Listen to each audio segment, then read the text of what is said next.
Pre, huwag ka magsaktan. Totoo naman yun eh. Ha?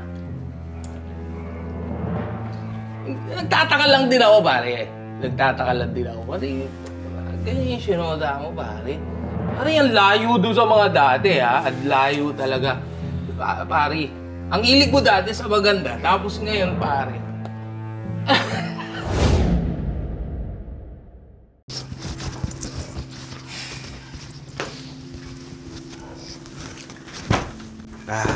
Mahal.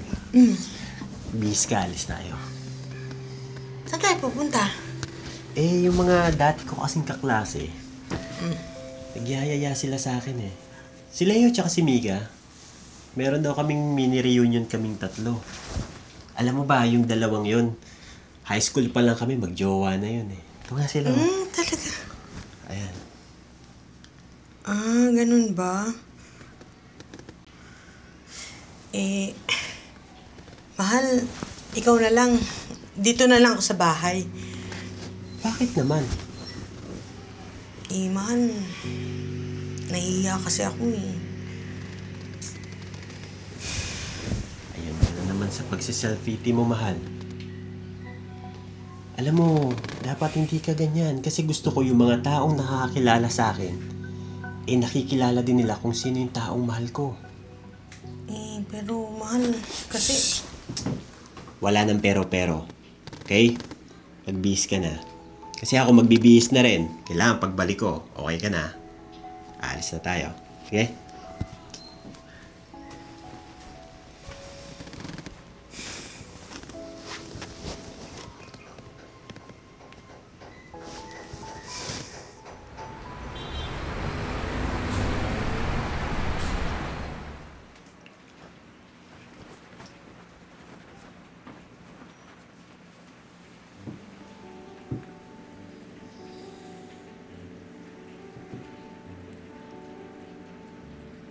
Ganda mo talaga, mahal.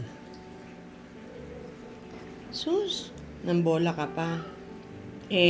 Alam naman natin yung totoo na di talaga ako maganda. Ano ba yung mga pinagsasabi mo? Mahal, maganda ka talaga.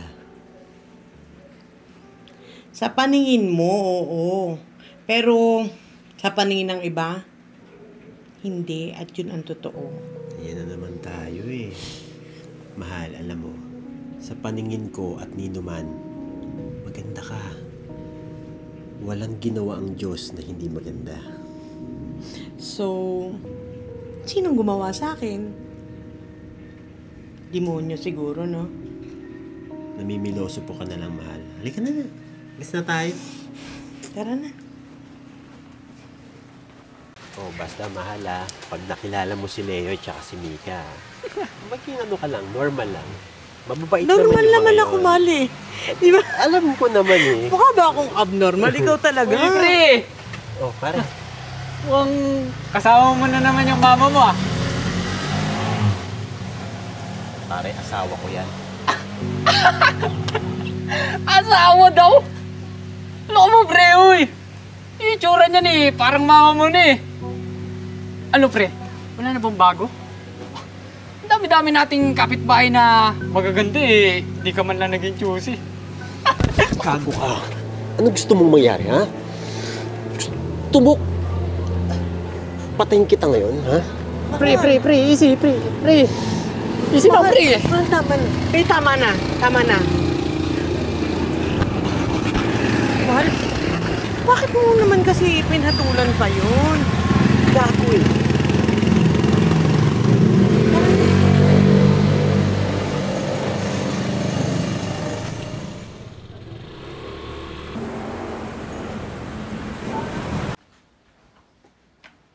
O pare, saan pumunta ka, pre? Pupunta si Joe sa ating kaklase, pre. Oh, ikaw lang naman hinihintay na. Shot tayo dito. Wala nalalasing ngayon dito. Pre, uy, sige, pre. Bye-bye. Uy, pre, Joe! Long time no see. Long time, pre, ha? Leo, Mika. Si Becca, asawa ko. Hello.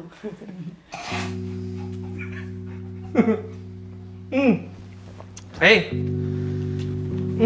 Pare, may problema ba?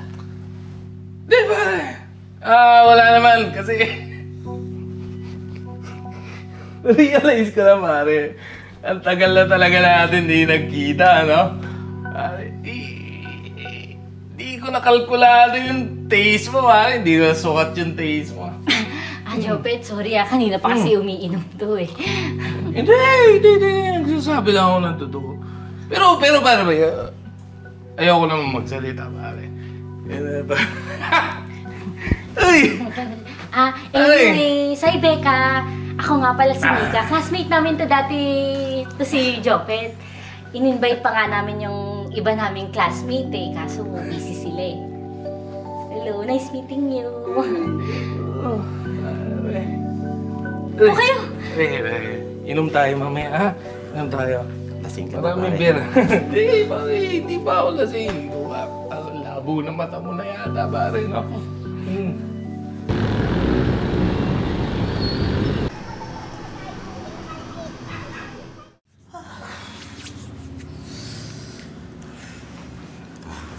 Mahal, tara dun. Nang makain tayo. Mahal, pwede bang umuwi na lang ako? Dahil ba yan sa sinabi nila yun? Huwag mo nang isipin yun. Okay na yun. Beka, pasensya ka na dun sa inasal ng asawa ko ha. Don't worry, pinagsabihan ko na naman siya. Pasensya na ha. Tara, kain na tayo. Tara.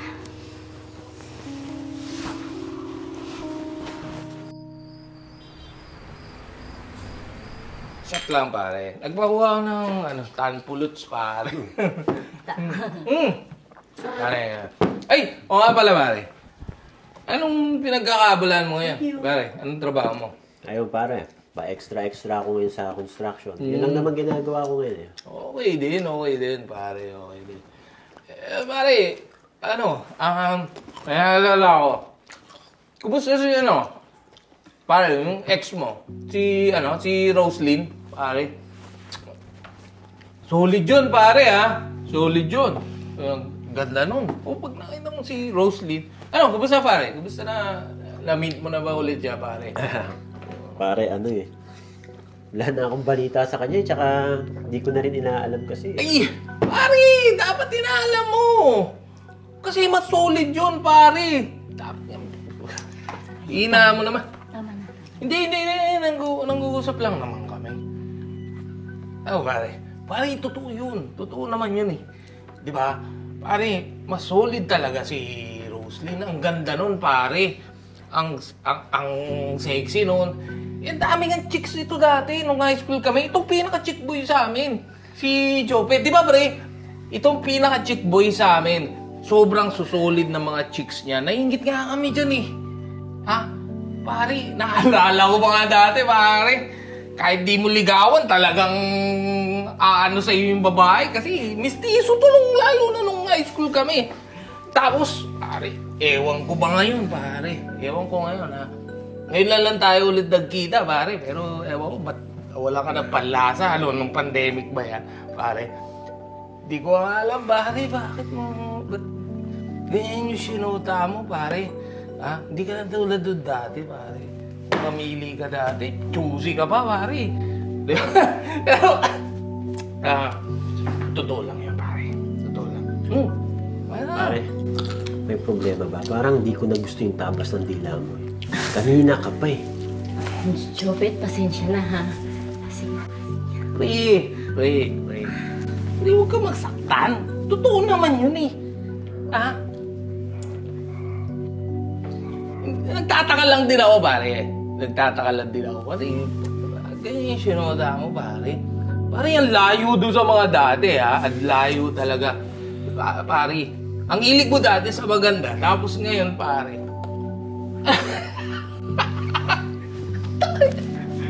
Mahilig yan sa maganda talaga, ba? Uy! Ito ka pala eh! Uy! Ang taas ng tingin mo sa sarili mo eh! Pre! Ano? Totoo naman eh! Pangit na sa ako, pare! Uy! Tama na! Bitawan na!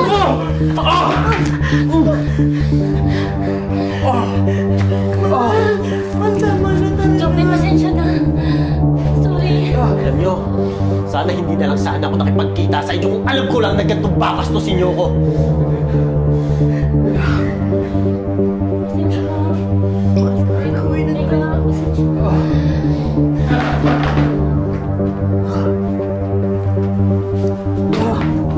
Ano ba naman kasi? Bastos mo kasi.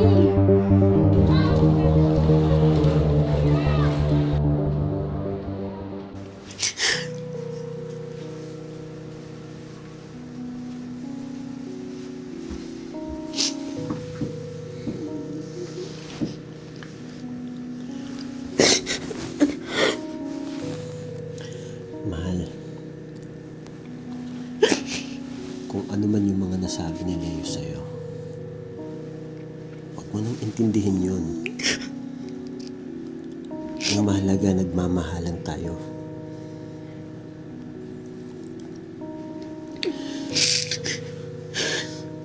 Ang importante, ikaw at ako, tayong dalawa. Ayun naman yun, di ba? Hayaan natin yung ibang taong husgahan kung ano yung pagmamahalan natin. Pero, huwag nating hayaang masira tayo dahil sa kanila. Nandito lang ako dahil mahal na mahal kita.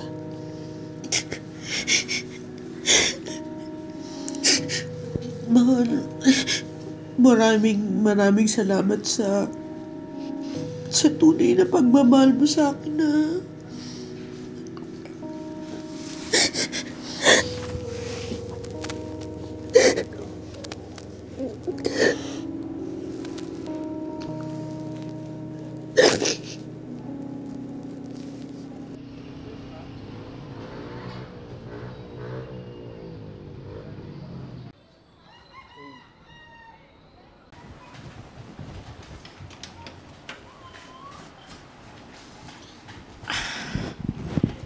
Leo, Mika.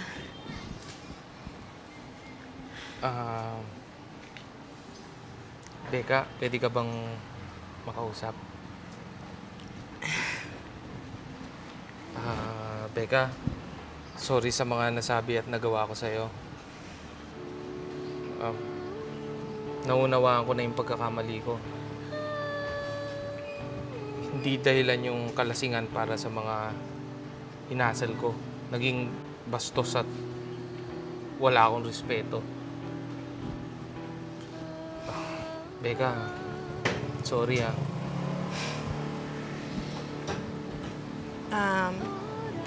Kalimutan na lang natin yung kung ano man yung mga nangyari.